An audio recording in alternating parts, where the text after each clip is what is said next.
Visakha steel plant ప్రైవేటీకరణను వ్యతిరేకిస్తూ Guntur collectorate ఎదుట విద్యార్థి సంఘాలు రిలే నిరాహార దీక్షకు దిగాయి. కేంద్రం విశాఖ ఉక్కు ప్లాంట్ను నిలువున అమ్మేస్తుంటే రాష్ట్ర ప్రభుత్వం కళ్లప్పగించి చూస్తోందని మండిపడుతున్నారు.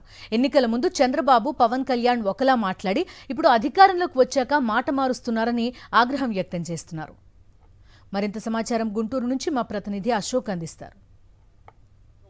ఆంధ్రుల హక్కు విశాఖపట్నంలో స్టీల్ ప్లాంట్ వ్యవహారంలో కేంద్ర రాష్ట్ర ప్రభుత్వాల వైఖరి నిరసిస్తూ గుంటూరు కలెక్టరేట్ ముందు వివిధ ప్రజా సంఘాలు, అలానే కార్మిక సంఘాలు, రైతు సంఘాలు, విద్యార్థి సంఘాలు, యువజన సంఘాలు రిలే నిరాహార దీక్షలను ప్రారంభిస్తున్నారు. ఈరోజు విద్యార్థి సంఘాలు పాల్గొన్నాయి. ప్రధానంగా ఖచ్చితంగా విశాఖ ఉక్కును మేము కాపాడుకుంటామని చెప్తున్నారు. విద్యార్థి సంఘాల నాయకులు మనతో ఉన్నారు.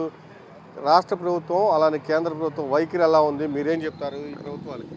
అధికారంలోకి రాకముందు చంద్రబాబు నాయుడు గారు కానివ్వండి, డిప్యూటీ సీఎం పవన్ కళ్యాణ్ గారు కానివ్వండి, విశాఖ ఉక్కుని ప్రైవేటీకరణ కానివ్వమని, దానికోసం మేము ఢిల్లీలో పెద్ద ఎత్తున ఆందోళన చేపడతామని ఈ రాష్ట్రంలో ఉన్న ఎంపీలు అయితే గతంలో 4 ఎంపీలు ఉంటే ఎంపీలు అయితే ఎక్కువ పెద్ద స్లోగన్స్ అలా ఇచ్చి విశాఖ ఉక్కుని ప్రైవేటీకరణ కాలం పార్లమెంట్లో కూడా మాట్లాడారు. అప్పుడు మాట్లాడిన మాటలు మొత్తం నోర్లు మొత్తం ఇప్పుడు మోగపోయాయా? అధికారంలోకి వచ్చాక విశాఖ ఉక్కుని అటకనెక్కించే పనిలో ఉన్నారా? ప్రైవేటీకరణ అడ్డుకుంటామని చెప్పి ప్రైవేటీకరణ ప్రోత్సహిస్తూ ఉన్నారా? దాన్ని ఈ రాష్ట్రంలో ఉన్న యువకులు కానీ ప్రజలు కానీ చూస్తూ లేదనుకుంటున్నారా? ఈ రాష్ట్రంలో విద్యార్థులు, యువకులు బలిదానాలతో ఏర్పడింది 64 మంది లెఫ్ట్ పార్టీస్ ఎమ్మెల్యేలు, ఎంపీలతో ఏర్పడిన విశాఖ ఉక్కుని మీ ఇష్టం వచ్చినట్టుగా, మీ ఇష్టాచారంగా ప్రైవేటీకరణ సెంట్రల్ గవర్నమెంట్ చేస్తూ ఉంటే వేడికి చూస్తూ ఉన్నారా? ఒక అఖిల భారత యువజన సమాఖ్యగా మేము ఒకటే వివరిస్తూ ఉన్నాం. ఇదే కనుక కొనసాగితే మీరు ప్రైవేటీకరణ సంబంధించి పార్లమెంట్లో కనుక మీరు ఉన్న 22 మంది ఎంపీలు కనుక మాట్లాడకపోతే ఈ రాష్ట్రంలో ఉన్న ఎంపీ ఇల్లు మొత్తాన్ని కూడా భవిష్యత్తులో ముట్టడిచ్చే విధంగా కూడా మేమంతా చేపడతామని తెలియజేస్తా ఉన్నాం. జనసేన కానీ ఇక్కడ ఉన్నటువంటి టీడీపీ ప్రభుత్వం కానీ దాన్ని వినియోగించుకోవడం లేదు. విశాఖ ఉక్కు పరిశ్రమని కాపాడుతామని చెప్పి గొంతు చించుకొని మాట్లాడిన పవన్ కళ్యాణ్ గారి గొంతు మోగపోయింది. అదేవిధంగా ఈ రాష్ట్రం కోసం నేను ఏమైనా చేస్తాను, నాది యుజను, 50 సంవత్సరాల ప్రణాళిక నాది అని చెప్పుకున్నటువంటి చంద్రబాబు నాయుడు గారి ప్రణాళిక ఈరోజు తప్పుదారి పడుతుంది.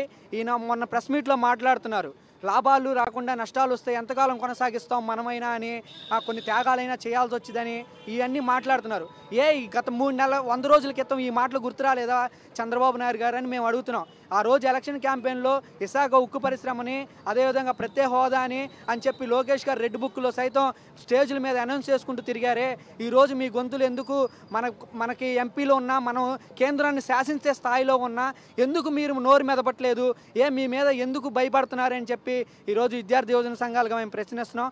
ఈరోజు విశాఖ ఉక్కు పరిశ్రమని అమ్ముకోవటం అంటే మన తరతరాల భావితరాలు ఉన్నటువంటి ఆత్మగౌరవాన్ని, తెలుగువాడి ఆత్మగౌరవాన్ని ఈరోజు ఢిల్లీలో తాకట్టు పెట్టడమే. ఊరికే విమర్శలు చేయడం తప్ప పనిచేయడం లేదు. అధికారంలోకి వచ్చి 2 రోజులైంది. కనీసం ఢిల్లీకి వెళ్ళి వారికి ప్రశంసలు, వీళ్ళకి బొకేలు ఇవ్వడం తప్ప, వారి కాలమే పడుతుంది తప్ప ఇంతవరకు ఈ రాష్ట్రంలో రావాల్సినటువంటి నిధుల కోసంగానే ఉండి, అదేవిధంగా వైజాగ్ స్టీల్ ప్లాంట్ కోసంగానే ఉండి ఎన్నో లక్షల మంది విద్యార్థుల పోరాటంతో 32 మంది విద్యార్థులు బలిదానం ఏర్పడేటువంటి ఈ విశాఖ ఉక్కు పరిశ్రమని ఈరోజు తెగనమ్ముతా ఉన్నారు. మేము అడుగుతూ ఉన్నాం, మీరు ముందే అధికారంలో కూటమి ఏర్పరచుకోవాలంటే విశాఖ ఉక్కును అమ్ముకోవాలని చెప్పని ఇంటర్నల్ అగ్రిమెంట్ ఏమైనా జరిగిందని చెప్పని మేము ఏఐఎస్ఎఫ్గా ప్రశ్నిస్తూ ఉన్నాం. కాబట్టి తక్షణమే ముఖ్యమంత్రి గారు మౌనం వీడి, అదేవిధంగా పవన్ కళ్యాణ్ గారు కూడా తెలంగాణ విడిపోతేనే నేను 2 రోజులు తెలియదు, 2 రోజులు తెలియదు అంటున్నారు. మళ్ళీ లక్షలాది మంది విశాఖ ప్రజలు రోడ్ల మీద పడుతూ ఉన్నారు. ఈరోజు వాళ్ళకి ఉపాధి లేకుండా పోతూ ఉంది. మరి ఈరోజు మీరు మాత్రం లడ్డూ పెట్టుకొని రాజకీయం చేస్తూ ఈరోజు దీక్షలు చేస్తున్నాం, అవి చేస్తున్నాం అంటున్నారు. మీరు చేయాల్సిన లడ్డు కోసం దీక్షలు కాదు బాబు. పవన్ కళ్యాణ్ గారు విశాఖ ఉక్కును నమ్ముతూ ఉన్నారు. లక్షలాది మంది రోడ్ల మీద పడుతూ ఉన్నారు. మీరు వారి కోసం దీక్షలు చేయండి, వారి కోసం ప్రశ్నించండి. ప్రశ్నించడం కోసం పార్టీ పెట్టా అన్నారు. ఈరోజు లక్షలాది కోట్ల రూపాయలు విలువ చేసిన విశాఖ ఉక్కు పరిశ్రమ అమ్మేస్తున్నారు. కాబట్టి మీరు తక్షణమే స్పందించి మీ దీక్షలు, మీ రాజకీయాలు పక్కన పెట్టి మీరు ప్రధానంగా రాష్ట్ర భవిష్యత్తును ఆలోచించాలని చెప్పని ఏఐఎస్ఎఫ్ డిమాండ్ చేస్తారు. వ్యాప్తంగా ఉద్యమం భారీ స్థాయిలో కొనసాగిస్తామని కూడా విద్యార్థులు చెబుతూ ఉన్నారు. కెమెరాన్ భాషతో అశోక్, సాక్షి టీవీ, గుంటూరు.